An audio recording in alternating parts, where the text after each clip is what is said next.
कोई चुनावी सफलता अर्जित नहीं कर सके। सामान्यतः चुनाव के इर्द गिर्द जो लोग भाजपा में आए और जिनको भाजपा ने टिकट दी, उनमें से 69% लोग हार गए। इसका मतलब बागी नहीं फले।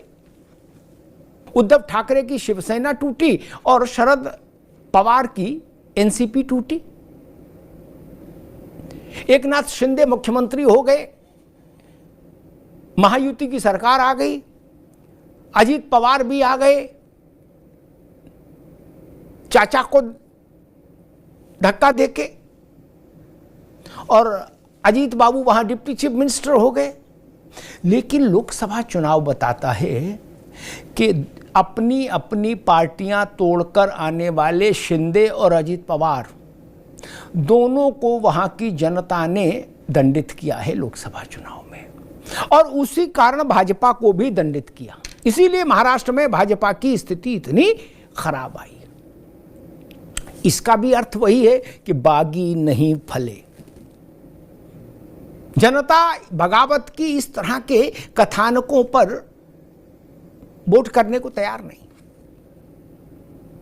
और इसके आगे जाइए, बिहार में एक दौर में भाजपा ने प्रयोग किया था, नीतीश कुमार की पार्टी में सबसे ताकतवर माने जाने वाले नीतीश जी के बाद आरसीपी सिंह को तोड़ के ले आना इधर। वो भी नहीं फले, ना आरसीपी भाजपा को फले, ना भाजपा आरसीपी को फली। आरसीपी सिंह जो जदयू में जिनका इतना बड़ा रौला चौला था, वो आरसीपी सिंह गुमनामी के अंधेरे में डूबते उतराते नजर आ रहे हैं। बिहार में कुछ नहीं हुआ, कोई लाभ नहीं मिला। ये छोटी बात नहीं। आरसीपी सिंह कहा गया था कि नीतीश के सजातीय हैं, तो नीतीश को बहुत नुकसान पहुंचा देंगे, लेकिन भाजपा में आए तो कुछ फला नहीं। ये एक बड़ा उदाहरण। एक दूसरा ही बड़ा उदाहरण बिहार से फिर लीजिए। रामविलास पासवान की पार्टी को तोड़ा था उनके छोटे भाई पशुपति पारस ने। भाजपा ने उनके कंधे पर हाथ रखा, बोला वीर तुम बढ़े चलो, पार्टी को तोड़े चलो। पशुपति पारस को केंद्र में मंत्री भी बना दिया, 5 एमपी उनके साथ आ गए। भाजपा ने उनको भाजपा साथ थी तो मान्यता अन्यता सब हो गई चकाचक तत्काल। लेकिन क्या हुआ, पशुपति पारस अपने 5 सांसदों के साथ शून्य में समाहित हो गए। इस लोकसभा चुनाव के नतीजों में उनकी हालत ये कि टिकट ही नहीं मिली। भाजपा के लोगों को टेलीफोन करते रहे पशुपति, भाजपा के लोगों ने फोन भी नहीं उठाया, बोले जाओ भाई तुम्हारा काम पूरा हो गया। और अब चिराग पासवान फिर से मुख्य भूमिका में आ गए, रामविलास जी के बेटे, और फिर वो 5 में से 5 सीट जीत कर भी आए हैं।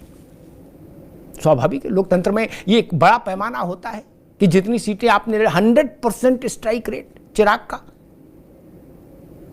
इसलिए बिहार के 2 उदाहरण मैंने आपको दिए, आरसीपी और इनका पशुपति पारस। नहीं फले, ना इनको भाजपा फली ना ये भाजपा को फले, दोनों खारिज। एक और दृष्टांत बताता हूं आपको। इसी चुनाव में, लोकसभा चुनाव से ठीक पहले राज्यसभा का एक निर्वाचन था। उसमें भाजपा ने कहा कि हमने मास्टर स्ट्रोक चल दिया है।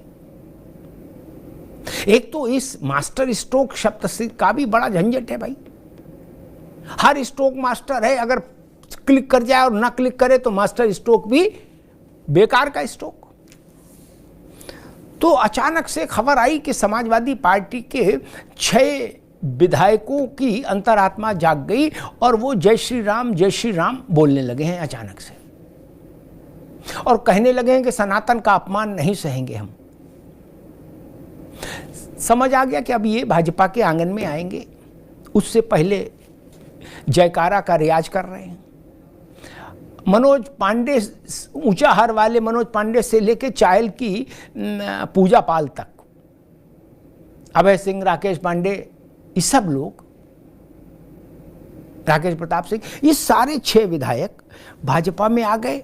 उसका नतीजा ये हुआ कि सपा में एक कैंडिडेट जो थे आलोक रंजन, उत्तर प्रदेश के पूर्व मुख्य सचिव रहे थे,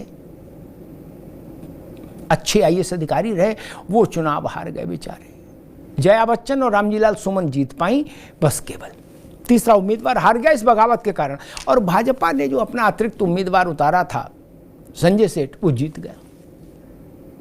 लगा कि ये तो मास्टर स्ट्रोक है, लेकिन लोकसभा चुनाव ने बता दिया कि ये स्ट्रोक भी नहीं था, मास्टर तो छोड़ो, ये स्ट्रोक ही नहीं था।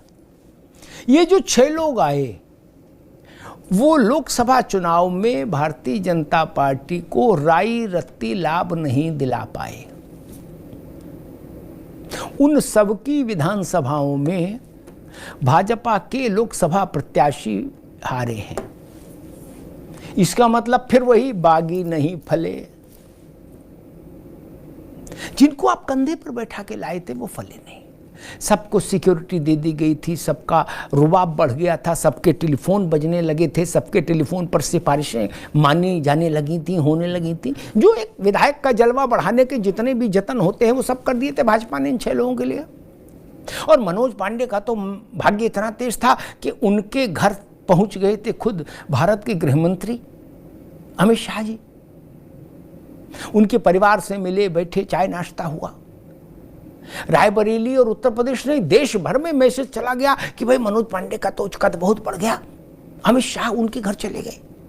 भाजपा का हर बड़े से बड़ा नेता अमित शाह जी से मिलने के लिए समय मांगता है, और इधर अमित शाह जी चले गए। वो मनोज पांडे भी भाजपा को फले नहीं। इसका मतलब जनता ने चुनाव के वक्त बगावत करने वालों को अच्छा नहीं माना, ना उत्तर प्रदेश में, ना बिहार में, ना महाराष्ट्र में, कहीं। अपनी मूल पार्टी से बगावत करना, शायद जनता इस चलन को पसंद नहीं कर रही।